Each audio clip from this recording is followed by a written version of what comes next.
We're talking Wisconsin Badgers today here on Sharpen the Point. 2024 was not up to their traditional standards with previously Barry Alvarez. They were 5-7. Head coach Luke Fickell enters his third season in what I somewhat believe is likely his last, firmly on the hot seat to deliver better results. Offensive coordinator, he made a switch with Jeff Grimes. He'll be his first season. He was the Kansas OC. He takes over for Phil Longo, who never quite got the Dairy Raid going. And he's a better fit for the personnel than Longo was. But Grimes, to me, is not the answer. And more likely, they just could not get an attractive candidate due to Fickell's likely lame duck status. Grimes really has not impressed me anywhere he's been, particularly as he's been replaced. And ultimately, even last season at Kansas, he was replacing Andy Kotelnicki, who did a fabulous job with Penn State, but we kind of know that's a Lance Leipold-led offense.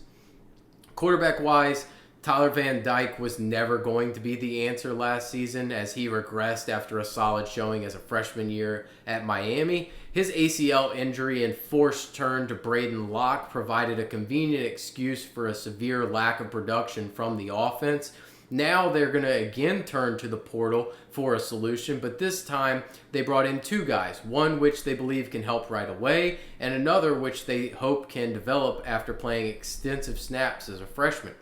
Billy Edwards comes from Maryland. He reminds me of a poor man's Brennan Armstrong when I first saw him, and not because he's a ginger. He's a dual threat capability with often a tad too much risk-taking leading to turnovers. Edwards has good arm strength, size, experience, and leadership. And then given those factors, specifically in this conference, in the Big Ten, he's going to get the first shot. And based on the schedule, he should get off to a nice start. But it's very possible, given the difficulty of the middle third of this schedule, that he could get replaced with the talent behind him, because the other transfer they brought in, Danny O'Neal, he comes from San Diego State, and he had a nice showing as a true freshman last year and would be thought of as the future if this staff can survive the season. He's more of a pocket passer than Edwards is with limited mobility, but he needs time to be developed before he'll be ready for this level of competition, as he had some issues in the Mountain West. And then if he gets pressed into service, which he could given this staff's desperation, it's likely not going to go well as he needs that developmental period. Running back wise, Tyree Walker, he departs for Cincinnati after he had some solid performances early in the season after Chez Mellusi got hurt, but ultimately he did not deliver the results we've come to expect from a Wisconsin back with only 864 yards. Now the 10 touchdowns were nice, but 3 came in one game. This season, I expect Dylan Jones to lead the room. He has a prototypical NFL build and could easily push for that 1,000-yard mark. He has a mature, business-like approach that's going to lead to success for him. And behind him, Cade Yakimelli, he's limited, but he will play a role. And Darian Dupree should see work. I think Dupree did a nice job last season getting his feet wet behind Walker. I really expect him to push Jones for playing time along the way. And then Dupree's going to see the field more in the passing situations as he's really good out of the backfield catching the ball. Pass catcher-wise, Will Pauling had a solid season 2 years ago under slot guru Phil Longo, but the quarterback play last season really destroyed Pauling's value, and now he heads to Notre Dame. We really didn't expect last season to be wishing that Graham Mertz was still there, but ultimately we did. Vinny Anthony, he was the leader in yards and touchdowns, and third leading receiver Tretch Kakuna, they both return, and they should be the primary targets in this passing offense. Anthony is a good yards after catch guy, capable of turning in explosive plays. He's likely to be the top target in the offense. And Kakuna, he's going to take over that slot role vacated by Pauling. They had 2 transfers that came in that could make an impact right away. Dekel Crowdis, he comes from Hawaii. He's got plenty of deep speed to burn, but realistically, he's a one-trick pony. The other one is much more important. That's Jaden Ballard from Ohio State, which anytime we see an Ohio State wide receiver transfer somewhere, it really should pique our interest, as that room is so stacked with talent that when given the opportunity, any of them could hit big. And Ballard has a chance to push Anthony for that top spot as the number 1 wide receiver. Tight end Tucker Ashcraft, he took a big leap in the spring, and they hope he is rounding into form as this offense is going to utilize that position a lot more than the Dairy Raid did. He showed some flashes in 2023, but 2024 ended up being a lost year for him. They also added Lance Mason from Missouri State. He's a capable pass catcher at the tight end spot. He's a quality receiver. He's going to push Ashcraft for playing time should he not continue that upward trajectory. Offensive line-wise, the line was the bright spot of the offense a year ago, but that did not take much to do so given how poor the rest of the units performed. They returned 3 of the starters from them, and the loss of left tackle Jack Nelson to the NFL is going to be the toughest hole to fill. It looks like they're going to turn to Kevin Haywood for that spot. He is a promising prospect. It'll just remain to be seen how he performs. I expect the line to perform up to normal standards, but they are going to be under fire consistently given the talent of the fronts they are going to face.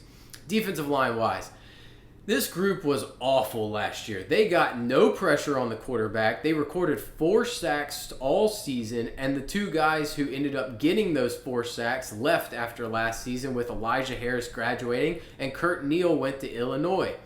To address those issues, though, they tapped into the portal. They got 4 impact transfers in Charles Perkins from UT Martin, Parker Peterson from Tulane, Corey Walker from Western Michigan, and JVR Suggs, who comes from LSU. That quartet combined for 14 sacks a year ago, and they're going to combine with returner Ben Barton to form what should be a much improved unit from last season. Perkins, who comes from UT Martin, he had a monster spring performance. He's a great interior defensive line fit. He's got really strong hands and a good punch, good leverage, and a quality motor for a defensive tackle. Linebacker-wise, last season they got some really good production out of linebackers, making up for the deficiencies along the defensive line. Now they're going to need to replace Jaheim Toms and Jake Chaney. Christian Allegro, he returns. He's going to see his role expanded further from where it was a year ago. Tackett Curtis, he was a highly rated recruit who came over from USC a year ago, but he was not healthy enough to contribute. Now he's much healthier. He's looked a lot more explosive in the spring. He could really play his way onto the field. And then Sebastian Cheeks is a guy who I think can make an impact as well anytime he's on the field. So keep an eye on him if he starts getting a little bit of playing time.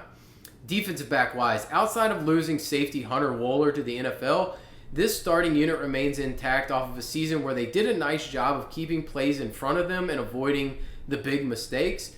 They did lose some depth behind them, but they did restock with 4 transfers and a 4-star cornerback commit. The trio of Preston Zachman at safety and the cornerbacks Ricardo Hallman and Nazir Forqueen, they give them some top-end players to rely upon.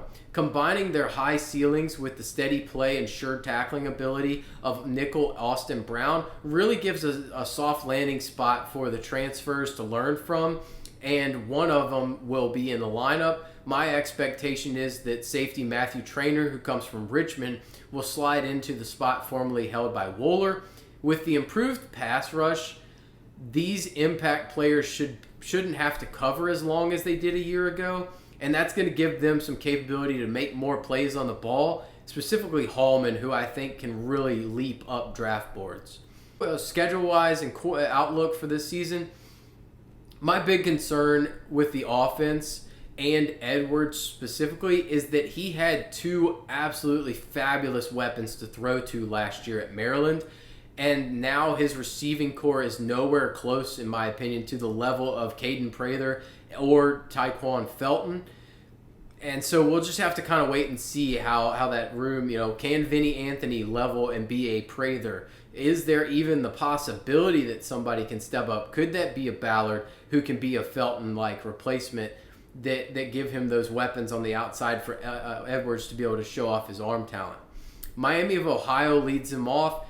I think they're a MAC title contender. I think this is a big test for this Wisconsin team. It shouldn't be year in and year out, but that's a good team that has leveled up with at the quarterback position, specifically with Daquan Finn, who was a very talented player. I think they get the win. We don't know kind of what Daquan Finn is anymore at this point, but we'll have to see. We know he's dominated the MAC previously.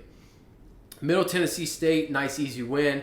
Then it's just going to start to snowball. At Alabama, that's a loss, no shot, don't think so. You're going to hope at this point that, unlike last year with Van Dyke, that Edwards comes out of that game healthy. Maryland, that's a win. I think it's a Billy Edwards revenge game. I think they're better than Maryland. I think Billy Edwards puts up a big game there. At Michigan, their defense is going to be too much. I think their offense is going to be improved. They had some of the worst quarterback play in the country last season. It can only go up from there. That's a loss. Iowa, loss. Ohio State, loss. This is the toughest 3-game stretch maybe in the country. Iowa, Ohio State, and then at Oregon. Loss, loss, loss. You include Michigan, it's still ugly. Then you get Washington coming off of that 2 nasty game stretch of Ohio State and Oregon. I think there's a chance you could win that game, but I'm really leaning into the fact that I think Washington is going to be much improved with DeMond Williams having a year in there, and I'm going to lean loss there. I really think Washington's going to be improved. At Indiana, they're still going to be good. That's a loss. Illinois, a very good team. They're going to push for a playoff berth, loss. And then at Minnesota, loss. The schedule is extremely difficult. I really think it's possibly the toughest in the country. There's really no respite after week 4, and a bowl game seems like a lofty aspiration for this team. 4 to 5 wins is likely possible if they surprise somebody along the way, and it could easily, though, be a 3-win season where the Badgers are looking for a new coach by Thanksgiving.